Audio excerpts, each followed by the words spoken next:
Copy. Understand that this is a best effort treatment, and so whatever you can do is going to be better than doing nothing. And just as an FYI, prior to closing the visor and pressurizing the suit, I would like you to check his pulse one more time. How copy?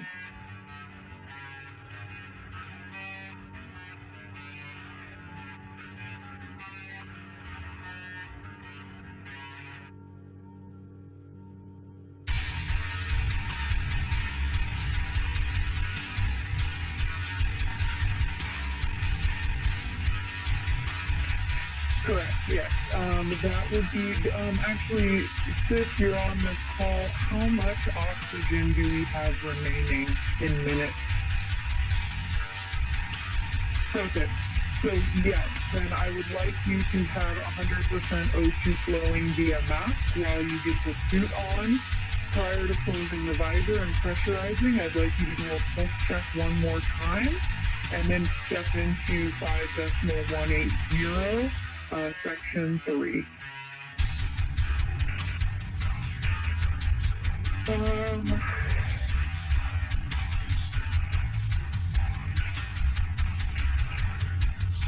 Is there a way that the mask can be attached?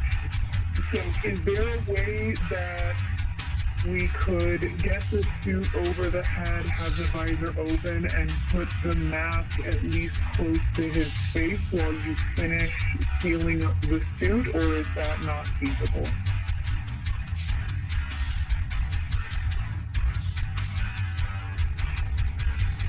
Copy. Copy. Well, I think at this point, because the hyperbaric exposure is a big problem, and given his exam, I am concerned that there are some severe DPS hits, and so I would recommend trying to get him in the suit as soon as possible and getting oxygen as best as able during that process.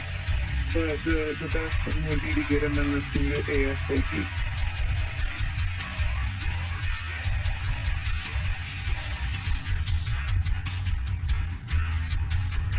Thank you.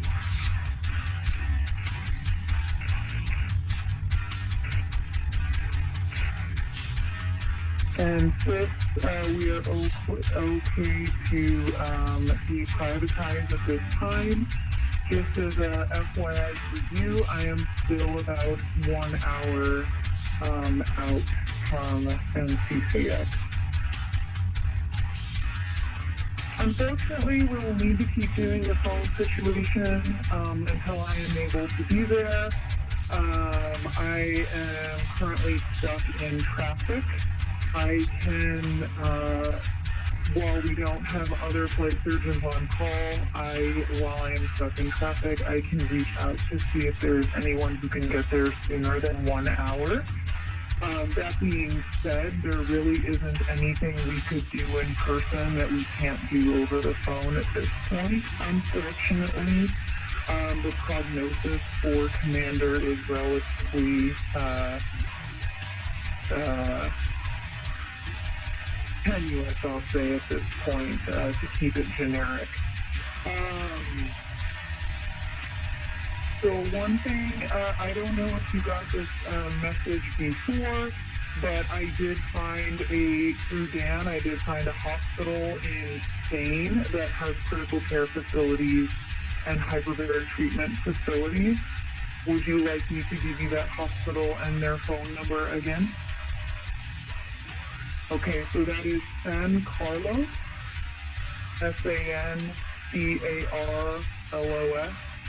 in San Fernando, spelled the normal way, and that's in the province of Cadiz, CADIZ, in Spain.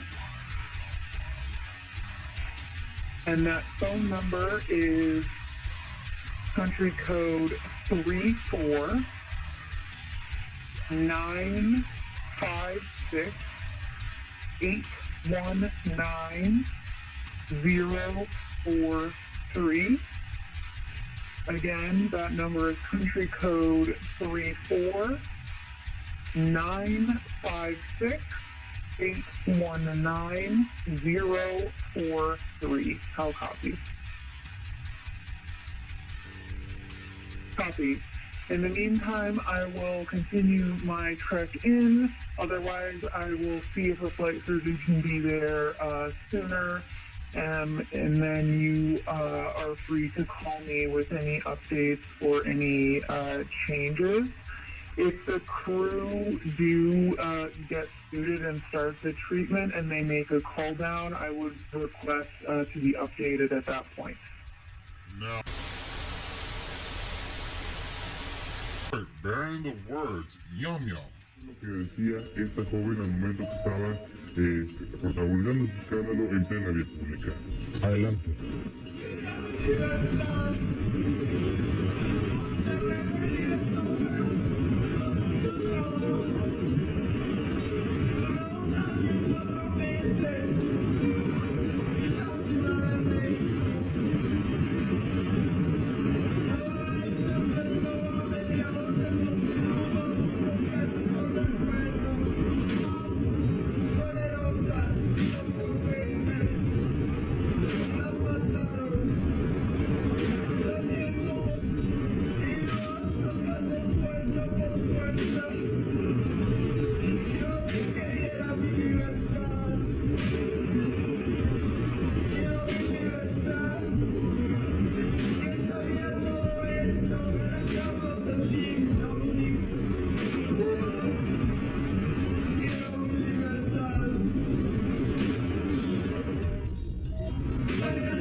To bring dire straits to your environment.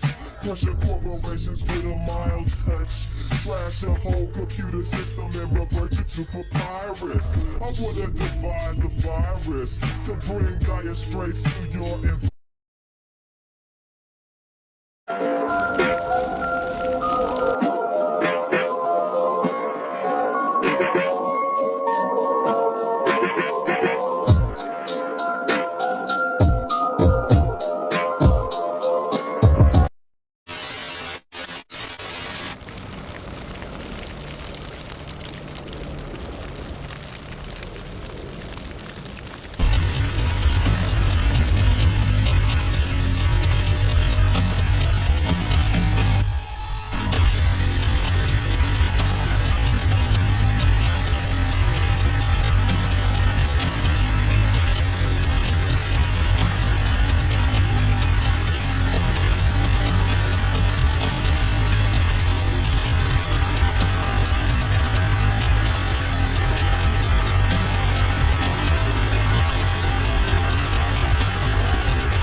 Alexa, how many people live on Saturn's moons? 62.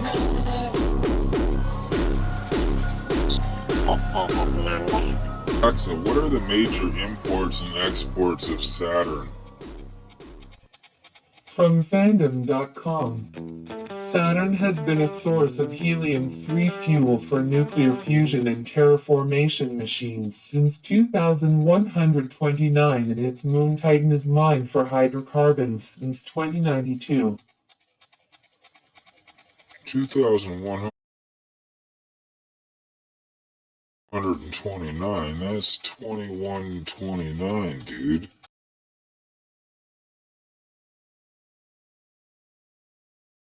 We're also on top of more breaking news. An animal disease center on Long Island Sound has been evacuated. Channel 3's Stephanie Simone is at the First Alert Desk now to explain what's happening. Stephanie? Kara, this is all happening on Plum Island today, right off the coast of Old Lyme, close to Long Island. Our pinpoint news tracker shows you where this is located. Plum Island is home to an animal disease research facility. The Department of Homeland Security tells us 7 staff members were brought to the hospital after complaining of eye irritation during a routine operation. Those are all the details we have right now. We are still working to get an update on those staff members and their conditions right now. It's unclear exactly how all of this happened, but of course we'll bring you the updates as we get that new information. On the First Alert Desk, I'm Stephanie Simone, Channel 3 Eyewitness News. Stephanie, thanks. Biologist here to answer a question someone asked me, which was, what was my most favorite job and or time being a scientist? And I have to say there are 2. Well, I'll talk about one right now. I'll talk about another one in another video. And this was when I worked for the government. I was a molecular microbiologist, and I worked in a biosafety level 3 laboratory developing foreign animal disease diagnostic tests. Well, that's a lot of words. And basically what we were developing those tests for was for bioagriterrorism. Bioagriterrorism is a very real threat. In the U.S., we have very open croplands. We have very open livestock. Those tests was for bioagriterrorism. Bioagriterrorism is a very real threat. In the U.S., we have very open croplands. We have very open livestock, cattle, poultry houses and things like that. So we were studying the diseases to come up with vaccines, antidotes and things like that. So in that period of time, I did some training at a place called Plum Island Animal Disease Center, which about 20 years ago this was, so I'll get to that in a minute. So it was an island. We had to take a ferry to go to it off of New York. I think it's off of Orient Island. And the entire facility was a biosafety level 3. And what that means was that we had to have either PAPRs or we had N95s that we had to wear. It was a shower in, shower out facility. We had to shower in pairs. We couldn't bring our clothes in, so we had to wear clothes that were we showered in, that were already in there, and then likewise coming back out, we had to leave those clothes, shower out, wash our eyes, spit, brush our teeth, blow our nose, and then put our clothes back on to get on the ferry to go back to our hotel. At the time, I didn't work up there full time. I was doing some training up there. And so there were a lot of really interesting and in somewhat sad experiments as well. It was a long time ago. It's one of the reasons I'm actually now in biotechnology and no longer the pharmaceutical clinical side of it. It was just a bit much, but needless to say, it was a very interesting place, and they did have armed guards on the outside of the perimeter. We got to go outside once. Had to have blood taken before my training, after my training follow-up, I cannot commit a crime because I've been background checked, I've been fingerprinted, and I am on the scientist watch list for select agents. So that was probably one of my most interesting times. So they have actually since moved the animal disease research inland, which I think was a sketch decision, but either way is what it is. And now I think you can actually take tours of Plum Island, but I came here to say you've got to go to the Google reviews, because I just looked it up, trying to remember the name of the city it was in, and found out that they're giving tours, and the Google reviews, totally worth it. I know, I am gonna tell Daddy. Ooh, I don't know if it's like pomegranates or cranberries or like ground meat. Or bug poop, maybe. I'm gonna like or blood from bugs, maybe. Not intended for human consumption. Ew. Ew. Oh good, we're gonna get stuck behind it at the light. Let's see if it bubbles. It like bubbled at the top before. Did you see that? It like... Ew. Do you smell that? What is this? And no plate. And no license plate. No license plate. So Did you see that? Oh my goodness. What is that? Oh my god. Ecological.